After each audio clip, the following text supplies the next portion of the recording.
In this second video, we're going to be exploring factors and specifically greatest common factors. And so let's do a quick recap of some things we talked about in the previous section.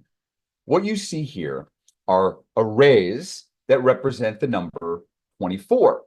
And if you take your 24 unit squares and arrange them into rectangles, you really have four different options. Remember, once we get past I refer to it as the squarest possible version, you just start repeating the same factors over and over. So these would be the four options. And the numbers on each side of the array are going to tell you the different factors of 24. This is different from a prime factorization. So if we just write the factors of 24, it's a list. And it would be 1, 2, 3, 4, 6, 8, 12, and 24. Again, 1, 2, 3, 4, 6, 8, 12, and 24.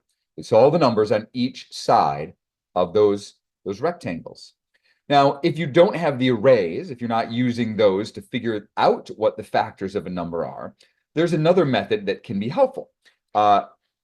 And for me, again, the arrays are so important, but I always like to sort of connect the outer numbers. I think about 1 times 24, right? 1 times 24, and then I go to the next 2. 2 divides 24, so it's 2 times 12, and then 3 times 8, and then 4 times 6. It's like an upside down rainbow, right? So the factor rainbow, there you go. So that's a way of connecting two factors together that would make any of these arrays, right? So again, it's just another way to pair up those factors. So just as a little review, what I'd like you to do is try with the number 20. So just the number 20. Can you list all the factors? Again, not a prime factorization, but just list all the factors. Take a moment to do that.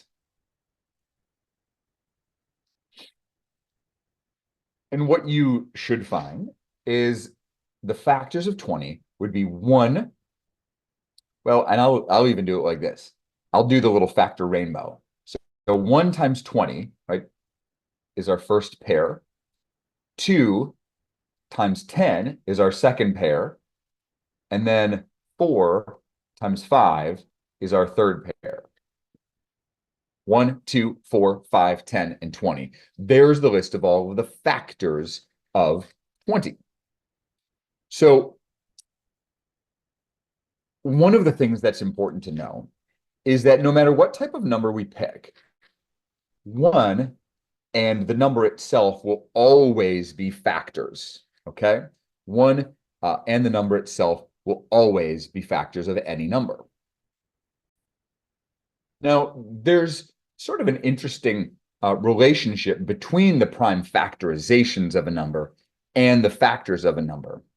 And so I'm going to show you what it looks like for the number 15. So the number 15 would be, if we listed out the prime factorizations, the prime factorization is just 3 times 5. Actually, I think I'm going to use a different example for this. Instead of 15, I'm actually going to use the number, and that won't erase for some reason. I'm going to use the number 273. I know that's a much bigger number, 273. But if we did a factor tree, you would find that the prime factorization looks like this: 3 times 7 times 13. Okay?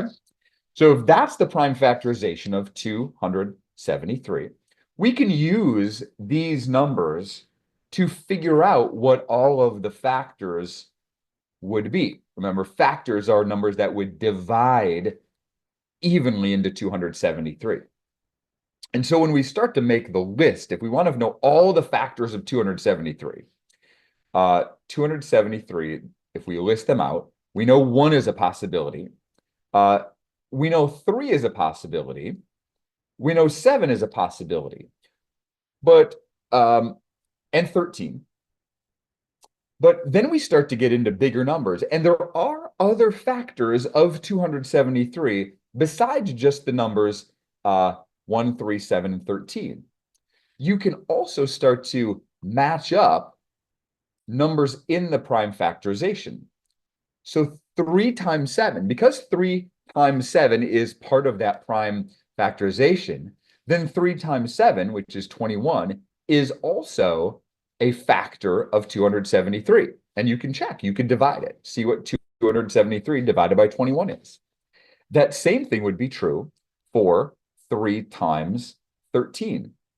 3 times 13 is 39, which means 39 is also a factor of 273. And then finally, 7 times 3, which is 91, would also be a factor of 273. Those are all of the different combinations you can make with these 3 numbers, multiplying them in groups. And then, of course, the number itself is also always a factor, 273. And if you look at the different pairs, 1 times 273, 3 times 91, 7 times 39, and 13 times 21 all equal 273. So that's how you can almost build all of the factors once you know the prime factorization. And notice the prime factorization is a lot smaller than when you start to list out the entire group of factors. So what I would like you to try is try analyzing this, and we will do the number, let's use the number 165. Okay, so the first thing we're going to do is do the prime factorization for 165. I'll give you a moment to figure that out on your own.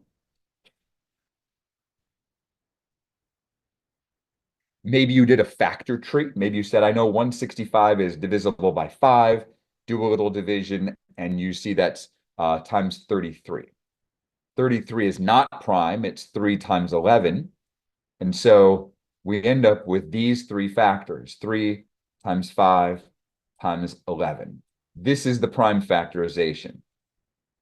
Now see if you can use that information to find all of the factors of 165. I'll give you a moment to try to do that on your own.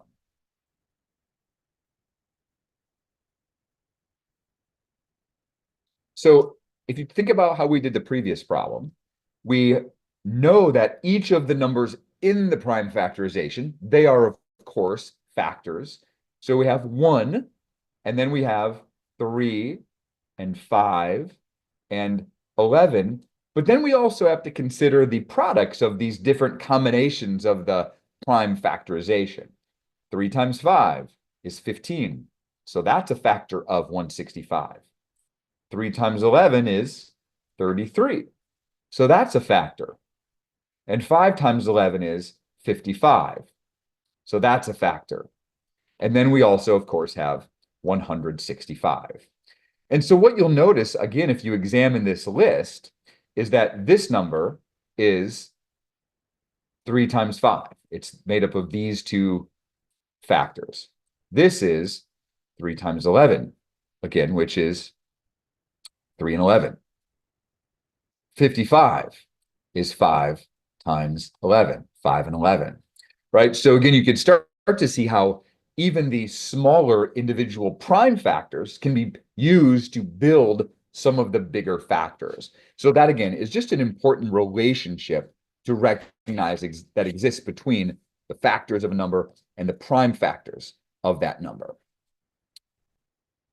So one of the important things to understand is that type it in here, for any 2 numbers that exist, there's always a number that is a factor of both. It doesn't matter what 2 numbers you pick, every 2 numbers have some common factor. And that's what we're going to start exploring in this next little part of the video. Common factors. And then basically means they have the same factor.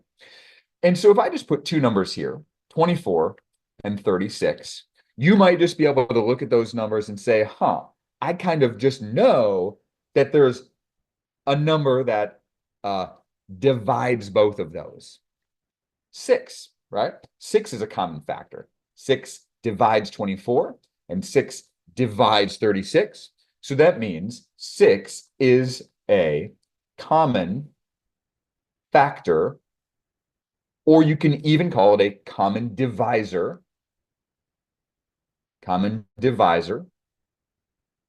of 24 and 36. So you think of common factors as a number that's going to go into both of the numbers that you are examining. Okay? So we're going to explore this a little bit more. And so what I want you to do now is think about both of those numbers again, 24 and 36. And your job is to list all of the factors of both of those numbers, like we were doing several minutes ago. List all of the factors of both of those. Give that a shot. If you go through the process, what you'll see is all the factors of 24 would be 1, 2, 3, 4, 6, 8, 12, and 24. All of the factors of 36 would be 1, 2, 3, 4, 6, 9, 12, 18, and 36. So 36 has some additional factors. My next question is, what are the common factors? Common factors of 24 and 36. And there can be more than one. So the common factors would be the numbers that appear in both of these lists. So what do you notice that appear in both lists? Well, 1 appears in both lists. 2 appears in both lists. So does 3. So does 4. So does 6. And so does 12. Both numbers have some other factors that they don't share in common, but those are all the ones that they do have in common. And one of the important things that we often try to do when we're examining two numbers is find what's called the greatest common factor. And so the greatest common factor is going to be in the lists that we just made and highlighted which one's biggest. When you're looking at any two numbers, there's always going to be a common factor. And therefore, there's always going to be a largest common factor. And again, we call that the greatest common factor. We often abbreviate it as GCF. So what's the biggest number in the two lists that I highlighted? 12. 12 is the greatest common factor of 24 and 36. And often we write it, because there's always a notation, as this: GCF, and in parentheses, put the numbers that we are examining, 24 and 36, that is equal to 12. And if we want a formal definition of greatest common factor, it looks like this. For any two non-zero whole numbers, A and B, 24 and 36, the greatest common factor, written as GCF, parentheses, A comma B, is the greatest divisor, greatest factor of both A and B. It's the largest divisor, the largest factor of both numbers. So there's a formal definition. So let's examine this in a visual detail, right? Once we start looking at some pictures of these, I think it can often help us see it in different ways. Again, different people, different learners have different ways that are going to resonate with them. So let's look at the numbers 30 and 50. So we're going to explore the GCF of those numbers, the greatest common factor. And so I'm going to share an image here, not that one, this one. And before I even talk about it, just pause and explore it and examine it yourself.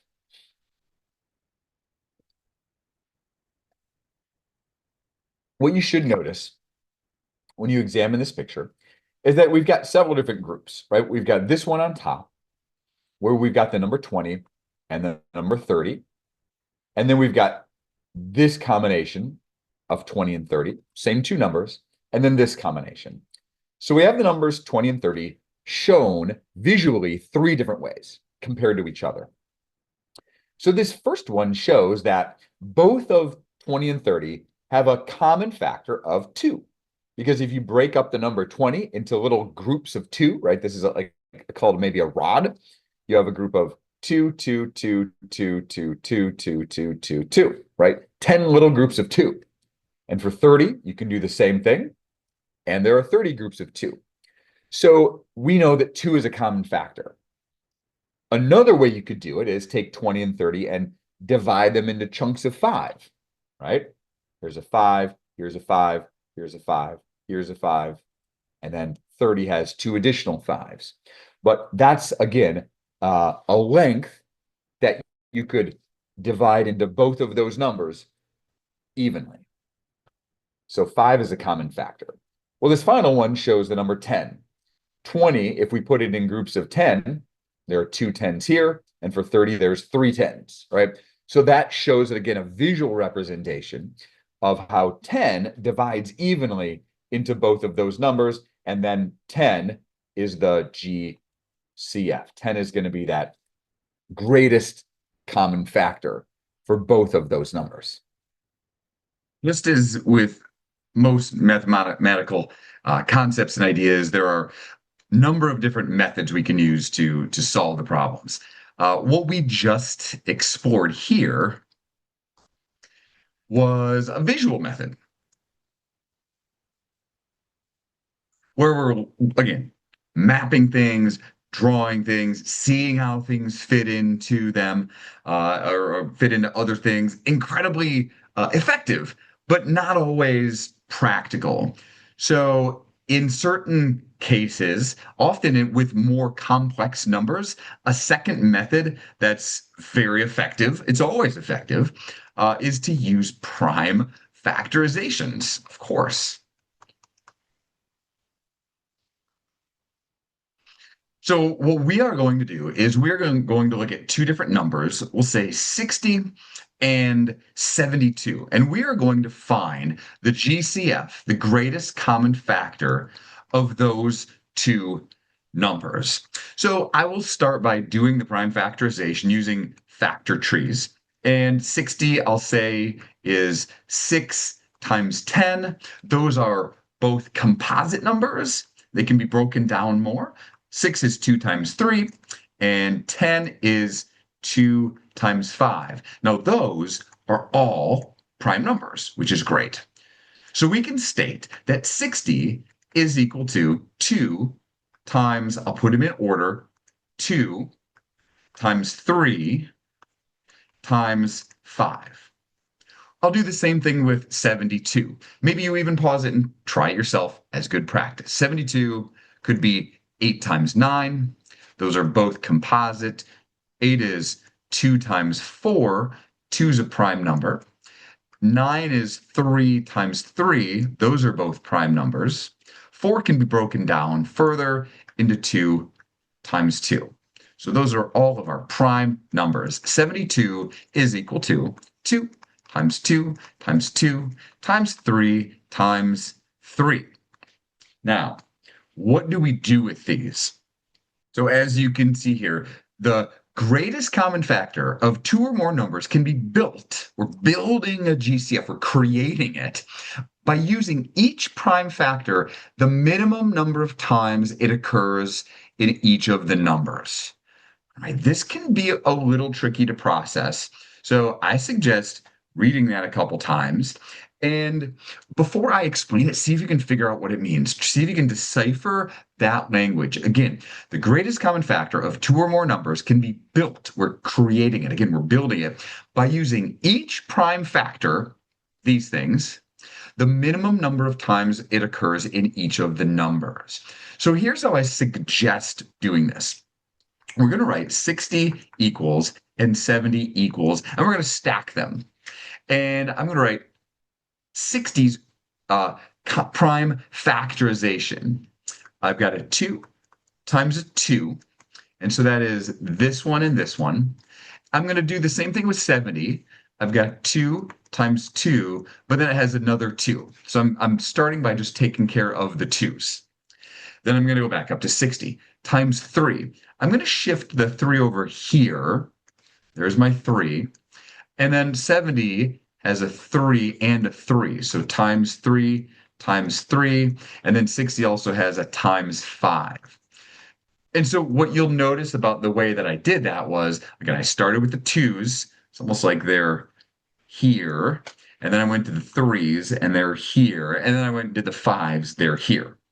So each number is still written with its prime factorization, but I've started to line things up, organize. Now what I'm going to do is I'm going to drop those things down. So I'm looking at my 60, and I notice it has a 2, and so does 70. 60 has another 2, and so does 70. Now 70 has a 2 here, but 60 doesn't, so I'm not going to highlight them. I'm only highlighting the ones that match up and align vertically. Then I'll do the same thing with 3. 3 has a pair right here. There's no 3 here. There's no other 5 here. And so if you've got these missing spaces, we're not going to count them. What we are going to do is we're going to drop these down. 2 times 2, and then I'm going to drop the 3 down as well, times 3. I don't worry about this or this or this because it didn't have a match. And so what we can do then is we can say,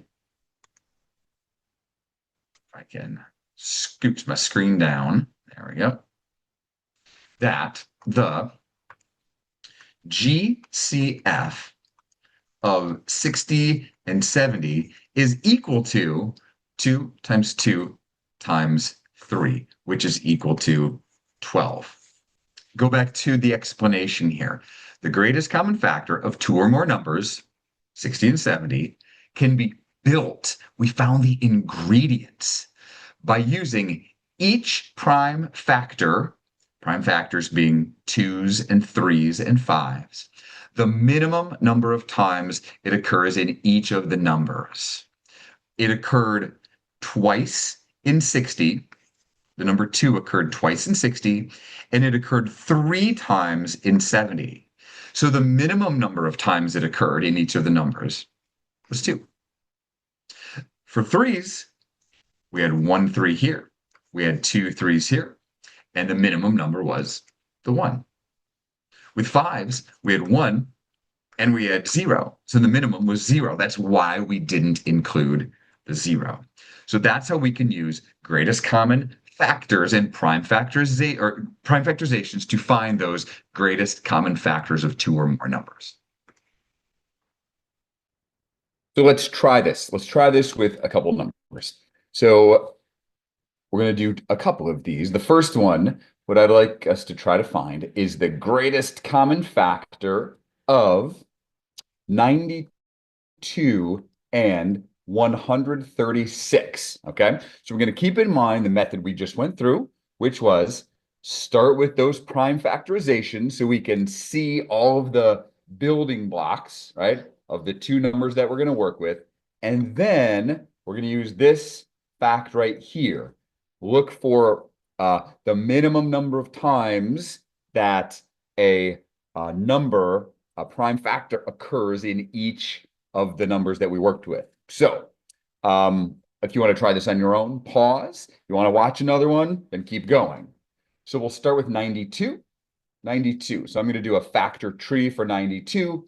That's going to be 2 times 46. and 46 will be 2 times 23. For 136, that is going to be 2 and 68. 68 will be 2 times 34, and 34 will be 2 times 17. So now we've identified the prime factors. I'm going to write those prime factorizations like this. So I'm going to write 92 and 136. I'll start with the 2's. 92 has 2 of them. 136 has 3 of them. And maybe we check them off as we go. And then 92 also has a 23. And 136 also has a 17. I know I didn't put those in order. That's okay. But I'm going to keep them somewhat separate. So my 2's are all grouped here, my 23's here, and the 17's here. So all we're really looking for here are where, again, they have things in common. And you'll notice that they have 2's in common there, 2's in common there, and that's it. That is it. 2 times 2 is 4. So that tells us that the greatest common factor of 92 and 136 is equal to 4, right? The biggest number that divides both 92 and 36 is 4. So let's try another one. So definitely try this one on your own if you didn't do before. We are going to do one with 3 numbers. So let's find the GCF of 14, 34, and 60. So see if you can figure out how you might do it with 3 numbers. So if we do our factor trees, 14 is equal to 2 times 7. 34 is equal to 2 times 17. 60 is equal to 6 times 10, and then 2 times 3, which are both prime, and 2 times 5, which are both prime. Then I'm going to stack them over here. We've got 14, 34, and 60. We have a 2 times 7. We have a 2 times a 17. We have a 2 times a, again, they don't have to necessarily go in order. A second 2, I didn't even stack those very well, did I? I'll fix that. Times 3 times 5. I'm going to, just for the sake of some consistency here, let me remove some of these. Here, I'm going to move the 2 and the 7, or the 7 and the 17 over, just so they kind of look like the other ones we've been doing. Times 7 times 17. All right, so we're keeping our 2's in this range, our 3's in this range, our 5's here, our 7's here, and our 17's here, okay? So again, you might notice they only have one thing in common, that 2, right? They've only got a single 2 in common, which means the GCF is 2. The GCF of 14, 34, and 60 is 2. So you could do this with more than one a pair of numbers. You can find a greatest common factor of 2 numbers or 3 numbers or really any number of numbers. So let's try one more of these. All right. So I want you to try this one. These are going to be some bigger numbers that I want you to explore. And let's find the GCF of 550 and 189. This might take you a minute to go through, but your job is to find the greatest common factor of 550 and 189. Take a moment to try to work through that. So I won't show the factor trees just because I think we've done enough of those. But what I will show is once you get your factor trees done, the number 550 has a prime factorization of 2 times 5 times 5 times 11. The number 189 has a prime factorization of 3 times 3 times 3 times 7. Now, I know I didn't write those stacked like I have been. That can sometimes be a little tricky when you start to get all your spacing. You saw in the previous problem, right? I didn't do a great job of keeping them spaced. It's okay. You can just do it like this and then examine, right? Go through them and say, all right, there's a 2. Are there any 2s in 189? No, there are no 2s. So 2 can't be part of the GCF. Well, what about the 5s? No, there's no 5s in 189. So 5 can't be a common factor. Well, neither can 11.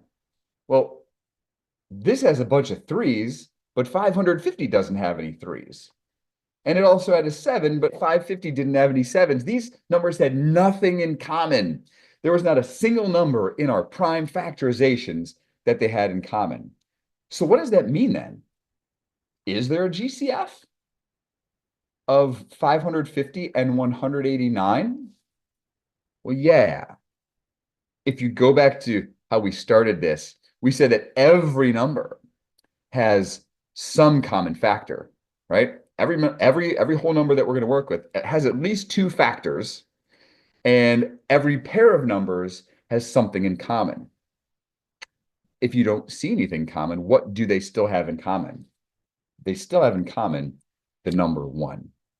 Because 550, we could also say, is times 1. We know 1 isn't a prime number, so it's technically not part of the prime factorization, but it's still a factor of 550, and it's still a factor of 189. So that can be the greatest common factor if they have no other numbers in common. We have a name for that. When a pair of numbers has only a GCF of 1, we say they are relatively prime. That's the term we use. 2 numbers whose greatest common factor is 1 are considered relatively prime. And in our next video, we're going to move on to talk about multiples. This was all about factors, greatest common factors, and then we're going to be moving on to